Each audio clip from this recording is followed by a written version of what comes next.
मैं प्रधानमंत्री जी का ध्यान इस तरफ दिलाना चाहता हूँ कि 8 साल हो गए तकरीबन मेरी ही बिरादरी सबसे ज़्यादा कुरैश बिरादरी मॉब लिंचिंग का शिकार हो रही है। हमारा जान भी, माल भी और इज़्ज़त भी दांव पर लगी हुई है।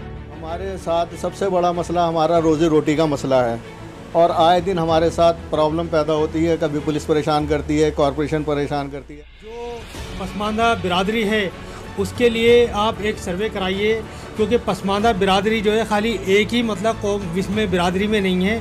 हमारी कुरैश बिरादरी सबसे बड़ी हिंदुस्तान में ये बिरादरी, और एजुकेशन की इस बिरादरी में बहुत ज़्यादा ज़रूरत है, क्योंकि ये बिरादरी एजुकेशन से बहुत दूर है। यही वजह है कि हमें कारोबार करने में भी तरह तरह की परेशानियां आ रही हैं। मैं खुली मतलब चैलेंज करता हूं पूरे हिंदुस्तान में सबको, कोई भी एक केस अगर इस बिरादरी के खिलाफ देश विरोध का बनता है तो वो मुझे बताएं। सबसे पहले तो नाम बताइए। मेरा नाम मोहम्मद जाकिर कुरैशी है। भारतीय जनता पार्टी डिस्ट्रिक्ट चांदनी चौक का एक्स सेक्रेटरी हूँ और ऑल इंडिया जमीयतुल कुरैश का भी एक्स सेक्रेटरी हूँ मैं। और मंडल के अंदर मैं बहुत सारे पदों पर रहा हूँ। मेरी तकरीबन समझ लीजिए 50 साल हो गए हैं मुझे भारतीय जनता पार्टी से जुड़े हुए। मेरे ख़्याल से मुस्लिम कम्युनिटी के अंदर मेरे से पुराना कोई कार्यकर्ता नहीं है।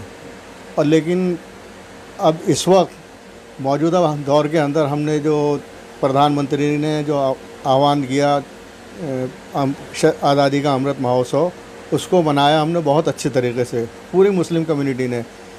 और हम प्रधानमंत्री की तायद करते हैं कि उन्होंने जो आह्वान किया कि भाई पसमानदा कम्युनिटी के लोग, हमारी पार्टी को पसमानदा कम्युनिटी के लोगों के पास जाना चाहिए, उनको मेन धारा के अंदर जोड़ना चाहिए। मैं इन प्रधानमंत्री जी की इस आह्वान से बहुत ही खुश हूँ और मैं प्रधानमंत्री जी का ध्यान इस तरफ दिलाना चाहता हूँ कि 8 साल हो गए तकरीबन मेरी ही बिरादरी सबसे ज़्यादा कुरैश बिरादरी मॉब लिंचिंग का शिकार हो रही है। हमारा जान भी, माल भी और इज़्ज़त भी दांव पर लगी हुई है और आज तक इसका कोई समाधान नहीं हुआ है। हम क्या ये समझें कि प्रधानमंत्री जी के इस आह्वान से हमारे कम्युनिटी को कोई बेनिफिट मिलेगा या इसके ऊपर रोक लगेगी, लेकिन अभी तक इस सिलसिले में कोई कार्रवाई नहीं की गई है।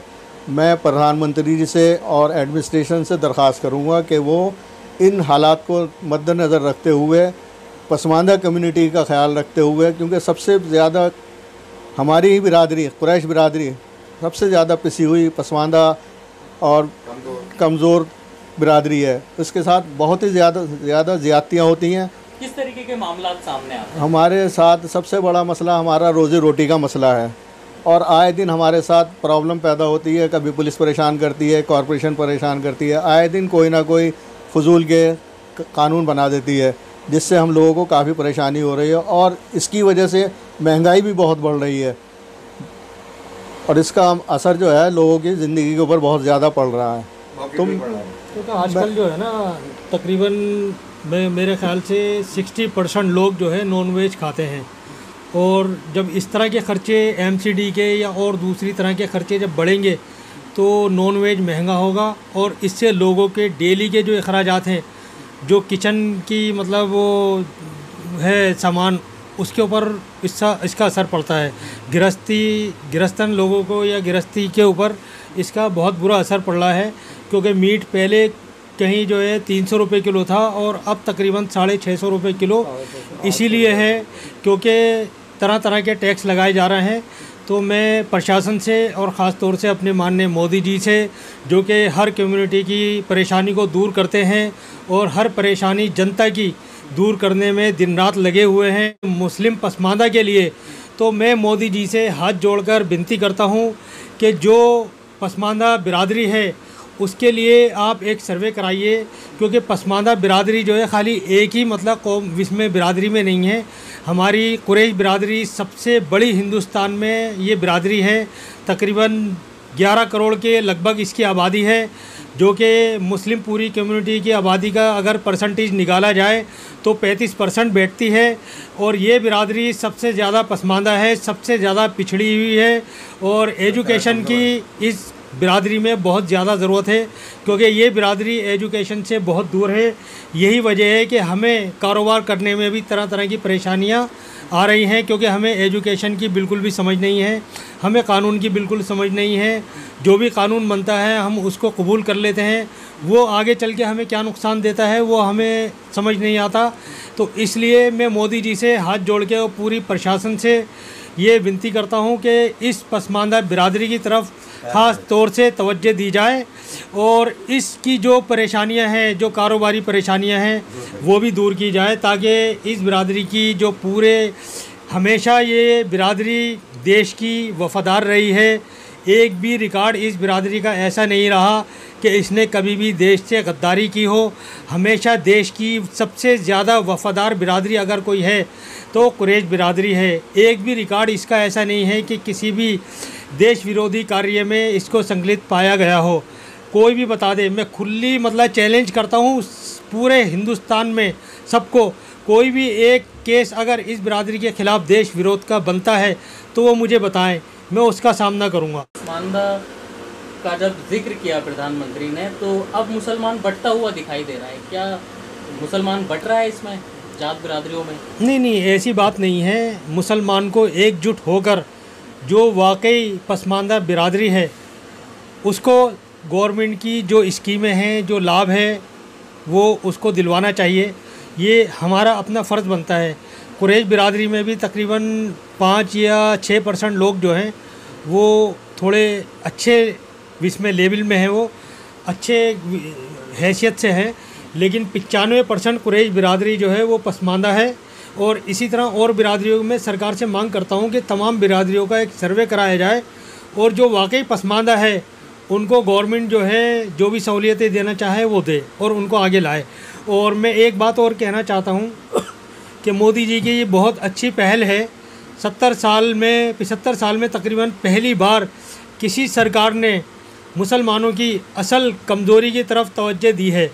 ये पसमानदा बिरादरी की तरफ जो तवज्जो दी जा रही है, ये पहली बार पहली सरकार है और पहले माननीय मोदी जी की पहली पहल है।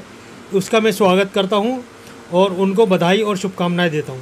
क्या इसलिए स्वागत कर रहे हैं आपके भारतीय जनता पार्टी के कार्यकर्ता भी रहे हैं, या एक बुनियादी बात की वजह से आप इसका स्वागत कर रहे हैं? नहीं, देखिए 75 साल में तकरीबन कांग्रेस के या जो भी सरकारें रही हैं उनके टाइम में 2 बार कमेटियां और कमीशन बनी, सच्चर कमेटी और रंगनाथन मिश्र, दोनों ने अपनी अपनी रिपोर्टें दी और उससे मुसलमान बहुत खुश हुए कि सरकार हमारे बारे में कुछ सोच रही है।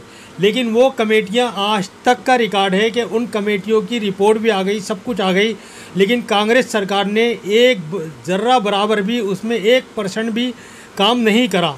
ये मोदी हुकूमत है जो वाकई ज़ीरो ग्राउंड लेवल के ऊपर मुसलमानों के लिए कुछ करना चाहती है और काम कर भी रही है। स्लेटर हाउस का भी कोई मामला चल रहा है, उसमें किस तरीके से परेशानियां आ रही हैं? स्लाटर हाउस के अंदर असल में जो मेन प्रॉब्लम है महंगाई की प्रॉब्लम है। सबसे बड़ी बात ये माल की ट्रांसपोर्टेशन की प्रॉब्लम है। रास्ते में बहुत परेशानी उठाता है व्यापारी। हमारा अपना कारोबार नहीं है जानवर लाने का, व्यापारी लेकर के आता है, उसको बहुत परेशानियाँ उठानी पड़ती हैं पुलिस से, इधर उधर, और गुंडे लोग। सबसे बड़ी बात ये, गुंडे लोग पुलिस का सहारा लेकर के उनकी से गाड़ियों को लूट लेते हैं और बिला वजह उनको तरह तरह के केसों के अंदर फंसा देते हैं, जिसकी वजह से काफ़ी दिक्कतें आ रही हैं हमें काम करने के अंदर। तो मैं सरकार से ये दरख्वास्त करूँगा माननीय मोदी जी से कि वो इस तरफ भी ध्यान दें, ताकि व्यापार जो, और हमेशा सरकार ने इसका व्यापारी को बढ़ाया है, चाहे वो बकरे का हो या भैंस का हो, मुर्गे का हो, मछली पालन हो, मुर्गी पालन हो, इसकी बढ़ोतरी करी है हमेशा। लेकिन आजकल ये हालात पैदा कर दिए गए हैं कि हमें काम करना दूभर हो गया है। हलाल कमाई हमारी सबसे ज़्यादा हलाल कमाई है हमारी। हम मेहनत मजदूरी करते हैं, दिन सुबह 4 बजे उठ करके जाते हैं और मेहनत करके स्लाटरिंग करते हैं, लाइन में लगना पड़ता है, हमको धक्के खाने पड़ते हैं, जब जा कर के हम सुबह बच्चों को पेट पाल पाते हैं। लेकिन उसके अंदर भी हमें बड़ी दिक्कतें आ रही हैं। तो मैं माननीय मोदी जी से दरख्वास्त करूँगा कि वो इस तरफ भी ध्यान दें और लोग ये परेशानी को ख़त्म कराएँ। बताइए क्या परेशानियां होती रही हैं बच्चों को तालीम हासिल कराने में, या क्या परेशानियां? मतलब ये सारी परेशानियां सारे बच्चे आए थे जो हमारी बिरादरी के अंदर हैं, सब बगैर पढ़े लिखे हैं, कम पढ़े लिखे हैं, नॉलेज इतनी नहीं है। अब वो हर जगह परेशानी होती है। अब ये जो है पसमानदा जो हमारे मोदी साहब ने कहा है कि ये सबका ख्याल करके चलें, सभी को देख के चलें, उसमें सभी का भला होना चाहिए। हाँ, क्योंकि पसमानदा जो है तकरीबन सभी बिरादरियों में है। 2-4 बिरादरियाँ हैं जिसमें नहीं है, लेकिन ज़्यादातर जो है पसमानदा जो है सभी बिरादरियों में है। किसी एक ही बिरादरी को अगर पसमानदा आप मान लेंगे तो मेरा ख्याल है ये सही नहीं रहेगा, ये और ज़्यादा नुकसानदेह वाली बात हो जाएगी। क्योंकि पसमानदा जो है कुरैशी सबसे बड़ी बिरादरी है पूरी वर्ल्ड। और दूसरी बिरादरियां भी तो दावा कर रही है ना कि हम इतने परसेंट हैं। नहीं, दावा तो देखिए मैंने भी आरक्षण की बात है तो मैंने भी आपके सामने दावा रखा है, लेकिन इस दावे की जो है हकीकत है, ये हकीकत से दूर नहीं है कि कुरैश बिरादरी जो है सबसे बड़ी बिरादरी है और कुरैश बिरादरी जो है बहुत ज़्यादा पसमानदा है हर चीज़ में। तालीमी मैदान में भी अगर इसको आप वैसे प्रशासनिक इसमें विभागों में देखेंगे तो कुरैश बिरादरी जो है 0% वो है इनकी भागीदारी। और बिरादरियों की अगर मतलब भागीदारी देखे जाएं तो उनकी किसी की 7% है, किसी की 5% है। तो इस तरह मतलब मैं मोदी जी से कम है, बिल्कुल हमारी परसेंट जो कम है। तो ये मोदी जी ने जो सवाल रखा है बड़ा अच्छा रखा है सवाल। मतलब ये हम तो कह रहे हैं कि आप जो सभी पसमानदा को लेकर के चलें, उसमें सभी हमारी बिरादरी हैं, सब हमारी मतलब कौम भी है, बिरादरी भी है, अब सबको लेकर साथ चलें तो बेहतर ज़्यादा है। कुछ लोग इख्तलाफात कर रहे हैं इस चीज़ को लेकर के कि मुसलमानों को बांटने की जो है ये कोशिश की जा रही है मोदी जी या सरकार के द्वारा, आप किस तरह देखें? नहीं, मुसलमानों को ये जो है जो पसमानदा बिरादरी है, मोदी जी ने खाली उस बिरादरी का नाम लिया है। मोदी जी ने ना कुरैश बिरादरी का नाम लिया, ना अंसार बिरादरी का नाम लिया, ना शेखों का, ना सैयदों का, ना पठानों का, ना मुग़लों का। मोदी जी की पहल जो है वो सिर्फ़ और सिर्फ पसमानदा मुस्लिम के लिए है। और हमको इसमें इख्तिलाफ़ात को भूलकर हमको ये देखना है कि हमारी अपनी कम्युनिटी के अंदर जो बिरादरी पसमानदा है उसको गवर्नमेंट से जो सहूलियतें मिल सकती हैं वो दिलाएं, वो चाहे कोई भी बिरादरी हो। लाभ होना चाहिए, लाभ मिलना चाहिए। बहुत अच्छी बात कही हमारे जाकिर कुरैशी साहब ने भी अच्छा बोला, मुकीम कुरैशी ने अच्छा बोला। अब इसका कोई बात रही नहीं बोलने के लिए, जो हमारे मोदी जी ने बात करी है रखी है, बहुत अच्छी रखी है। हमेशा एक ही हाथ जोड़ के दरख्वास्त करता हूँ कि हमारी पसमानदा बिरादरी के लिए आपने जो पहल करी है बहुत अच्छी है, लेकिन पूरी मुस्लिम कम्युनिटी में इस टाइम सिर्फ एजुकेशन की ही कमी है। अगर वो दूर की जाए, पसमानदा मुस्लिम के साथ साथ अगर उस पर ध्यान दिया जाए तो मेरा ख्याल है वो ज़्यादा अच्छा रहेगा, और तभी सारी मुस्लिम कम्युनिटी या मुस्लिम बिरादरियाँ ऊपर को उठ सकती हैं देश की तरक्की में, देश के इसमें वो पूरा भागीदारी दे सकती हैं। जैसे हमारे मोदी जी कह रहे हैं सबका साथ सबका विकास, तो ये सबका विकास करेंगे, इसमें बेहतर रहेगा, सबसे बढ़िया बात नहीं रहेगी। सबका साथ और सबका विकास होना चाहिए। नहीं, मोदी जी बहुत अच्छा काम कर रहे हैं पूरे देश के लिए। पूरे देश को जिस तरह विकास की राह पे आप लेके जा रहे हैं और जिस तरह उन्होंने इतने ट्रिलियन की मतलब इकोनॉमी की बात करी है, उसकी तरफ जो काम दिन रात आप कर रहे हैं, उसके लिए मैं आपको बहुत बहुत शुभकामनाएं देता हूं। बहुत बहुत बधाई के पात्र हैं आप मोदी जी, आपकी पूरी कैबिनेट, और ख़ास तौर से हमारे ज़िले चांदनी चौक के, हमारे चांदनी चौक संसदीय क्षेत्र के लोकप्रिय सांसद पूर्व केंद्रीय मंत्री डॉक्टर हर्षवर्धन जी, जिनके नक्शे कदम पर चलकर हम सब ये कार्य कर रहे हैं। और मोदी जी की बराबर हर तरह से जो भी स्कीमें हैं वो आपके कहने के मुताबिक डॉक्टर हर्षवर्धन जी के हम घर घर तक पहुंचाने की पूरी कोशिश कर रहे हैं। इसके लिए डॉक्टर हर्षवर्धन जी का, हमारे बड़े भाई साहब का बहुत बहुत धन्यवाद, बहुत बहुत शुभकामनाएं आपको। भगवान आपकी लंबी उम्र करे और आपको खूब तरक्की और कामयाबी दे।